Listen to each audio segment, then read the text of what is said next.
आज जो हम आपको बात बताने जा रहे हैं, इसे सुनकर आपके रोंगटे खड़े हो जाएंगे।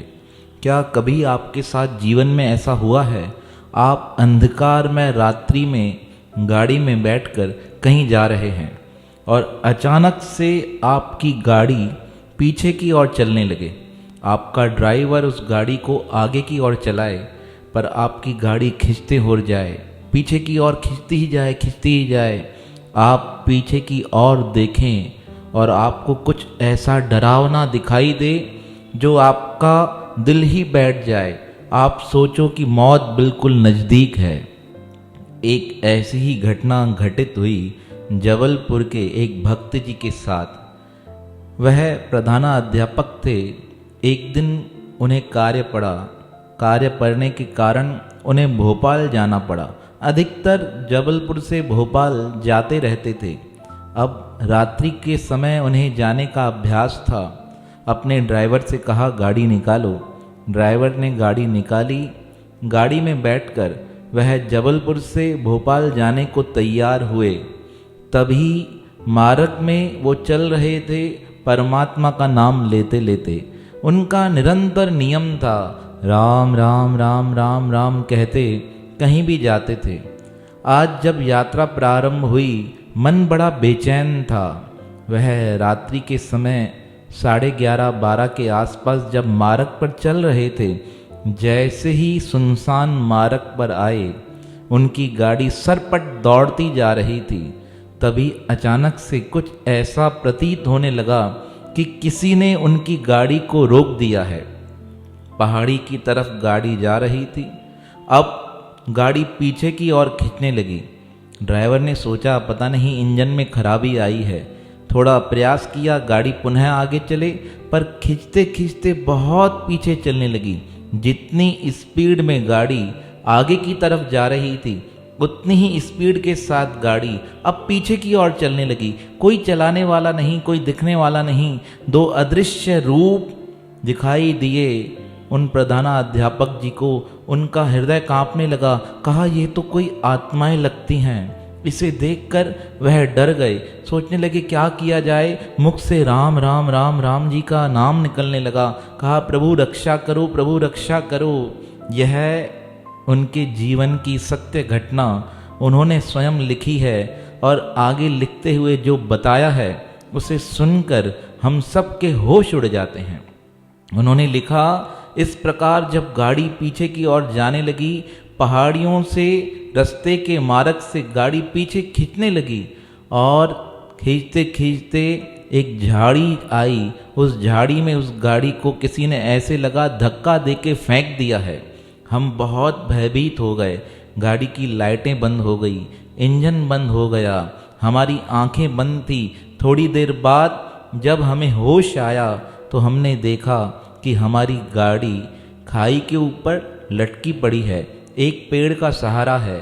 समझ में आ गया कि मौत निश्चित है। जब इस प्रकार मैं आंखें खोलकर कुछ देख रहा था, मैंने ड्राइवर को जगाया, उठो, पर उसे तो होश ही नहीं था। थोड़ा प्रयास किया, जैसे ही हिलने डुलने का प्रयास किया, पूरी गाड़ी हिलने लगी। अब तो निश्चित हो गया था कि मौत नज़दीक है। परमात्मा को याद किया, प्रभु रक्षा कीजिए। जब इस प्रकार मैंने परमात्मा को प्रार्थना की, तब एक विचित्र चमत्कार हुआ।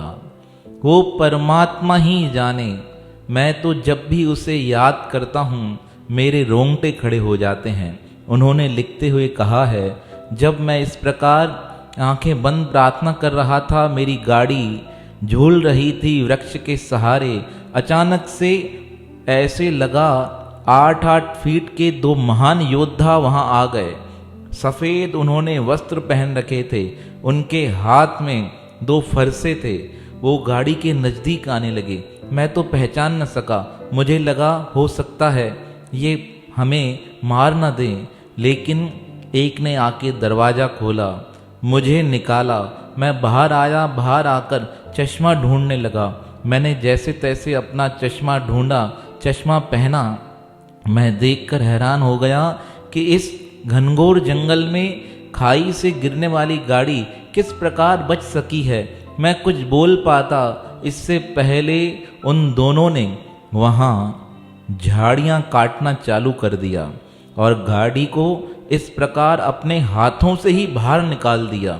मैं सब सोचता ही रहा, देखता ही रहा। इतनी बड़ी भारी गाड़ी को इन दोनों ने अपने हाथों से खींचकर सड़क के इस पार लगा दिया और खड़ी करके हमसे कहा, तुम ठीक हो? मैं कुछ ना बोल सका। मैंने अपने जेब से 50 रुपये निकाल कर उन्हें देने का प्रयास किया। उन्होंने लेने से मना करते हुए कहा, बाबूजी कहाँ से आ रहे हो और इस मार्ग पर क्यों आए हो? तुम्हें पता नहीं है रात्रि के समय इस मार्ग से जाना सही नहीं है। मैं कुछ भी नहीं बोल सका और इस प्रकार वो मुझे समझाकर जैसे ही आगे जाने लगे, इतने में ड्राइवर ने गाड़ी की लाइट स्टार्ट कर दी। इंजन स्टार्ट हुआ। मैं उनकी ओर देख रहा था। जब तक लाइट जली वो दोनों वहाँ से अदृश्य हो गए। यह दृश्य देखकर मेरा तो मन बड़ा भयभीत होने लगा। कौन था पहले जिसने गाड़ी खींच के हमें मारने की कोशिश की, और ये कौन थे जिन्होंने आकर मुझे बचा लिया? मैं थोड़ी देर गाड़ी के बाहर ही बैठा रहा। ड्राइवर ने मुझे पानी पिलाया और मुझसे पूछने लगा, क्या हुआ बाबूजी, आप डर क्यों रहे हैं, ऐसा क्या हुआ? तब मैंने सारी बात उसे बताई और कहा, जल्दी से यहाँ से हमें निकलना पड़ेगा। हम वहाँ से निकल गए और मुझे उनकी वो बात याद आ गई। वह जाते जाते कहकर गए थे, आज के बाद रात्रि के समय इस मार्ग से नहीं गुजरना। बहुत दुष्ट आत्माएं गाड़ियों पर प्रहार करती हैं। तुम्हारा सद्भाग्य है जो तुम बच सके हो। पर मैं तो एक ही बात मानता हूँ, मुझे बचाने के लिए जो 2 नवयुवक आए थे वह और कोई नहीं, स्वयं राम लक्ष्मण फरसा लेकर मुझे और मेरे ड्राइवर को बचाकर गए। तो परमात्मा अपने भक्तों की स्वयं आकर रक्षा करते हैं। इसका इससे उचित प्रमाण अन्य स्थानों पर मिलना बहुत कठिन है। यह मेरे जीवन की सत्य घटना है जो मैंने आप तक पहुंचाने का प्रयास किया है। ऐसे रक्षक परमात्मा के श्री चरणों में मेरा बारंबार प्रणाम है। उस दिन एक पुस्तक पढ़ रहे थे, बहुत सुंदर प्रसंग पढ़ने को प्राप्त हुआ। किसी भक्त के द्वारा लिखा गया बहुत मार्मिक प्रसंग था। उन्होंने लिखा, आज से 4-5 साल पुरानी बात है। कहा, हम कलकत्ता के नज़दीक एक गांव में रहते हैं और आलीशान घर है, किसी चीज़ की कमी नहीं है हमारे पास। कहा, मेरा बेटा जिसकी उम्र 5-7 वर्ष, उसे हमने बचपन से ही सिखा दिया कि जब भी कोई दिक्कत आ जाए भगवान से कहना, प्रभु आइए रक्षा कीजिए, प्रभु आइए रक्षा कीजिए। कहा, मंत्र उसे याद होंगे नहीं, हम ब्राह्मण परिवार के हैं, हमने इतना ही सिखाया। और आज का समय माहौल बहुत परिवर्तित है। बच्चों ने उसे अंग्रेजी स्कूल में डाल दिया पढ़ने के लिए। पढ़ने गया, अब वहाँ की संस्कृति अलग। आजकल जो स्कूल हैं अंग्रेज़ों के, वो बाहर की पद्धति के अनुसार चलते हैं। भारतीय त्योहारों पर भी छुट्टी नहीं मिलती। जब बाहर के क्रिश्चियन त्यौहार होते हैं तब छुट्टियां दी जाती हैं। इसलिए छोटे बच्चे हिंदू त्योहारों को भी नहीं समझ पा रहे हैं, उन्हें पता ही नहीं, मनाया ही नहीं जाता तो सीखेंगे कैसे। तो अब मैं पक्का था, क्योंकि मैं तो दादा हुआ ना, मैं उसे सिखाता था, प्रभु आइए भोजन खाइए, प्रभु आइए नहाइए, सिखाता गया बचपन से। बच्चे का मन दृढ़ होता गया, पक्का होता गया। अब एक दिन 6-7 साल की अवस्था में वो आया अपने पिताजी के पास, कहने लगा, मैं अपने दोस्तों के साथ कहीं घूमने जा रहा हूँ। पिता ने मना किया, बोला नहीं जाओ, क्योंकि हमारे पास संपन्नता, किसी को लेकर जाओ। कहा नहीं, हम होकर आ जाएंगे। तब मेरे बेटे ने डांटते हुए कहा, नहीं, ड्राइवर चलेगा, उसके साथ जाओ। अब ड्राइवर के साथ गए। लेकर गया उसे। गांव के नज़दीक किसी स्थान पर मेला लगा हुआ था। अब बच्चे तो बच्चे ही होते हैं, 3-4 और परिवार साथ थे, मेरा पोता भी साथ था। घूमने गए मेले में, बड़ी खुशी के साथ मेले में घूम रहे हैं। घूमते घूमते बच्चों ने देखा कि एक बड़ा झूला होता है ना, जो आकाश में घूमता है, गोल गोल गोल। कहा उसमें बैठना है। अब बच्चों को देखकर उस चलाने वाले ने कहा, बच्चे छोटे हैं, इसमें नहीं बैठ पाएंगे। तब किसी ने कहा, देखो तुम्हें मना कर रहे हैं, तुम नहीं बैठ पाओगे। तब सब ने जिद की, गांव के और भी बच्चे थे 3-4, कहा हमें बैठना है बैठना है। अब बैठ गए, जिद करके एक बड़ा व्यक्ति उनके साथ बैठ गया। ड्राइवर ने फ़ोन किया कि बच्चा मान नहीं रहा है, क्या करें। कहा तो मैंने बोल दिया, बच्चे को बैठने से पहले कह देना कि क्या बोले, प्रभु आइए झूला खाइए, प्रभु आइए झूला खाइए। ड्राइवर ने हैरान होकर कहा, बच्चे के कान पे फ़ोन रखा। मेरे पोते ने कहा, दादा मैं जा रहा हूँ बैठने। बैठ गया झूले में। अब झूला चलने लगा। संयोग परमात्मा का, परमात्मा को पता। नियति क्या है परमात्मा ही जानता है। कहा बच्चा तो बैठ गया झूले में और मेरा मन विचलित होने लगा।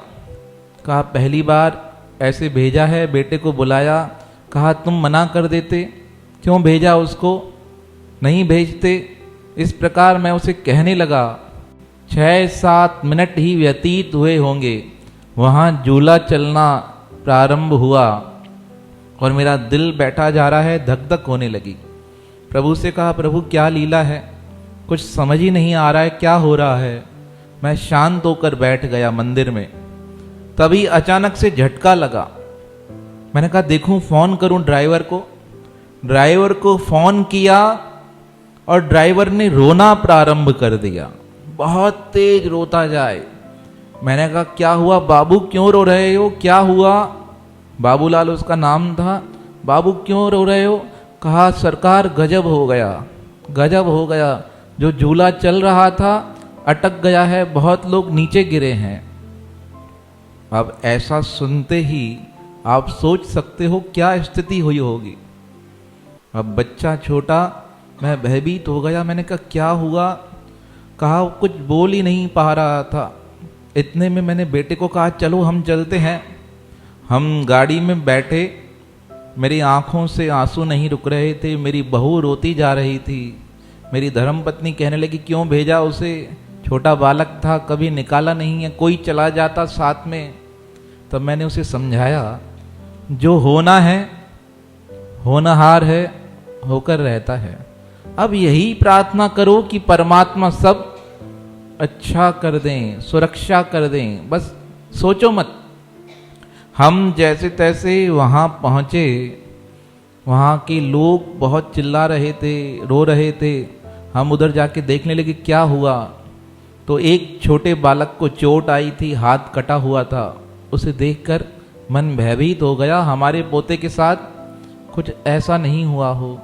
हम वहाँ पहुँचे, देखें तो क्या है, हमारा पोता जमीन पर गिरा पड़ा है। जाकर मैंने उसे हृदय से लगाया, उठाया, उसे झटका दिया, पर उसको होश ही नहीं। 10 मिनट तक हम उसे होश में लाने का प्रयास करते रहे, होश आए नहीं। मैंने कहा प्रभु आइए, इसे जगाइए, प्रभु आइए, रोते रोते भाव से कहा प्रभु आइए, इसे जगाइए। ऐसा कहा और उसकी आंखें खुली। मैंने कहा क्या हुआ बेटा, क्या हुआ।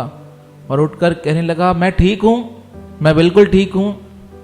तब आसपास के लोग आ गए, कहने लगे आज तो सच में चमत्कार हो गया है। कहा क्या हुआ। कहा ये 3-4 बच्चे बैठे थे साथ में, एक अन्य व्यक्ति बैठा था, वह भी संभल कर बैठा था, पर इनका जो गेट है बंद हुआ नहीं। अब झूला चलने लगा तो झूला चलने के चक्कर में एक लड़का नीचे गिरा। नीचे गिरा तो ऐसे गिरा कि उसको तो चोट नहीं लगी, उस समय स्पीड कम थी। पर जब आपका बालक नीचे गिरा, हमें लगा कि इसकी जीवन लीला समाप्त हो जाएगी। जब वो गिरने लगा तो हमें ऐसा लग रहा था कि कहीं लोहे से अटक जाएगा, इसकी हड्डियां टूट जाएगी, माथा फट जाएगा जी। पर हम देखकर हैरान हो गए, जब आपका बालक गिरा तो ऐसे गिरा कि जैसे इसको किसी ने अपने गोद में उठा लिया हो और यह नीचे से आके किसी ने यहाँ रख दिया हो। हम बहुत देर से इसको जगाने का प्रयास कर रहे थे, जागा नहीं। तब उस बालक से पूछा दादा ने, क्या हुआ? तब वह कहने लगा, मैं ऊपर था, अचानक से नीचे गिरने लगा। मैंने कहा, प्रभु आइए, मुझे बचाइए। इतना ही कहा। इतना बोल पाता, मैंने देखा कोई व्यक्ति आया, धोती में था और पीली धोती थी। उस पीली धोती में आए व्यक्ति ने मुझे अपने हाथों में उठा लिया और मुझे कहा, यहाँ लेट जाओ, तुम्हारे दादा आएंगे, तुम्हें ले जाएंगे। इस प्रकार कहकर वो वहाँ से चला गया। तब मैंने कहा, देखो यहाँ पर, अपने पोते से कहा, देखो कौन है? कहा, यहाँ तो कोई है ही नहीं। मैं हैरान था, कौन आया? तो जब मैं उसे अपनी गोदी में उठा के आ रहा था, तब जब हम गेट से निकल रहे थे मेले के बाहर से, तो वहाँ एक मूर्ति थी भगवान श्री कृष्ण की। भगवान श्री कृष्ण की मूर्ति को देखकर मेरा पोता कहने लगा, पिताजी भगवान भगवान, वहाँ चलो। अब पोते के कहने पर मैं उधर आया और उसे दर्शन कराया। दर्शन कराते समय वह कहने लगा, पिताजी जो व्यक्ति आया था ना मुझे बचाने, उसने बिल्कुल ऐसी ही धोती पहन के रखी थी जैसी भगवान कृष्ण ने लपेट रखी है। अब छोटा मन, बाल मन, उसने तो बात कह दी, पर मेरा मन बहुत प्रभु की यह कृपा को सोचकर द्रवित हो गया। मैंने अपनी बहू को बुलाकर कहा, बेटा आज जो तुम्हारा पुत्र बचा है ना, उसे और किसी ने नहीं, स्वयं भगवान कृष्ण ने आकर इसकी रक्षा की है, इसे आकर स्वयं बचाया है। पूछने लगी कैसी? तो सारी बात मैंने उसे बताई। हम उसे प्रसन्नता के साथ घर लेकर आए। मेरे बेटे ने मुझे आज पहली बार मेरा हाथ पकड़कर कहा, पिताजी आपने जो इसे संस्कार दिए हैं कि जब भी कोई बात हो प्रभु को बुलाओ, और प्रभु आकर क्या करते हैं? रक्षा करते हैं। आज आपके उस भक्ति के प्रताप ने, स्वयं परमात्मा ने आकर मेरे बेटे की रक्षा की है। तो परमात्मा को जब कोई हृदय से याद करता है, या जब कोई परमात्मा के सच्चे हृदय से समर्पित हो जाता है, तो परमात्मा किसी न किसी रूप में आकर उसकी सहायता करते हैं। तो ऐसे परम वंदनीय परमात्मा जो हर स्थान पर विराजमान हैं, भक्त के बुलाने पर प्रकट हो जाते हैं, उनका पावन जो दर्शन है जीवों को अनंत जन्मों के दुखों से उधार देता है।